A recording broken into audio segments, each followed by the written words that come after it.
আমি বলবো বাংলাদেশের একটি জিনিসের স্রোতে ভাসছে, সেই জিনিসটার নাম হলো ধান্দা।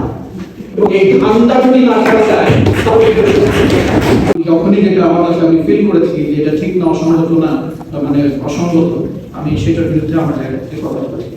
এবং যারা পাওয়ার এবং ইনফ্লুয়েন্সিয়াল পাওয়ারে ছিল তাদের প্রত্যেকেরই আমি চক্ষু শুনছিলাম।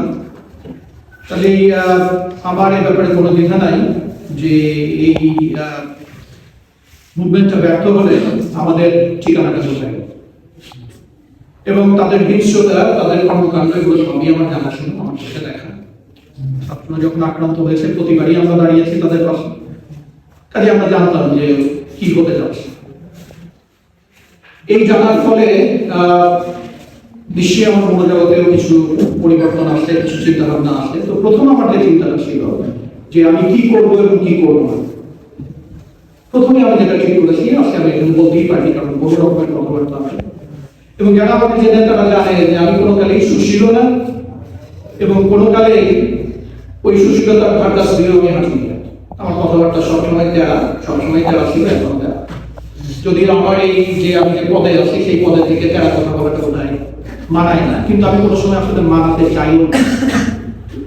তো যেটা আমি ঠিক করলাম সেটা হচ্ছে যে আমি চিনি এবং জানি, কিন্তু আমি নিশ্চিত করব যে আমার সহকর্মী এই বিশ্ববিদ্যালয়ে যারা কাজ করেন, যাদেরকে আমরা ফ্যাসিলিটেশন বলি, যারা তাদের কাজ কর্ম ইত্যাদি ইত্যাদি নিয়ে এদের পক্ষে ছিল, তাদের একজনও যেন আজকে আমার হাতে কিছু ক্ষমতা আছে সেই ক্ষমতার শিকার না হন, এবং একজনও যেন প্রতিহিংসা, কোন ধরনের রাজনৈতিক প্রতিহিংসা এবং কোন ধরনের অবিচারের সামনে তারা যেন না পড়ে। কিন্তু বলেছে ঠিক একই কাজ করেছে এই প্রগতিশীল ছাত্র শিবির, কে করেনি? প্রত্যেকে ঠিক একই খেলা খেলছে। আবার সবাই নাকি কান্না কাঁদে যে দেশটাকে কেন আমরা করতে পারি না, আমাদের স্বপ্ন কোথায় গেল। এত মিথ্যা নিয়ে কারো কোনো স্বপ্ন কোনো কালে পূরণ হবে?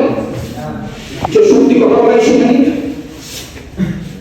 কাজে আমি বলবো বাংলাদেশের একটি জিনিসের স্রোতে ভাসছে, সেই জিনিসটার নাম হলো ধান্দা। এবং এই ধান্দা যদি না থাকা যায় তাহলে আমি আমার চোখের সামনে স্বপ্নবাদ দেশ গড়ার মতো তরুণ দেখি না, আমি দেখি নাম চেহারার ধান্দাবাজ। এবং ধান্দাবাজদের একটা কমন মেন্টালিটি কি জানেন? সে ভাবে পৃথিবীর সবাই ধান্দাবাজ, সে এর বাইরে তার চিন্তা করার ক্ষমতা নাই। তার ধারণা সবাই কোনো না কোনো ধান্দা নিয়ে আসে। যেহেতু আমি ধান্দা ছাড়া জীবনে কিছু দেখিনি, কাজে আমি ভাবতে পারি না এই দেশে কিছু মানুষ থাকবে যাদের কোনো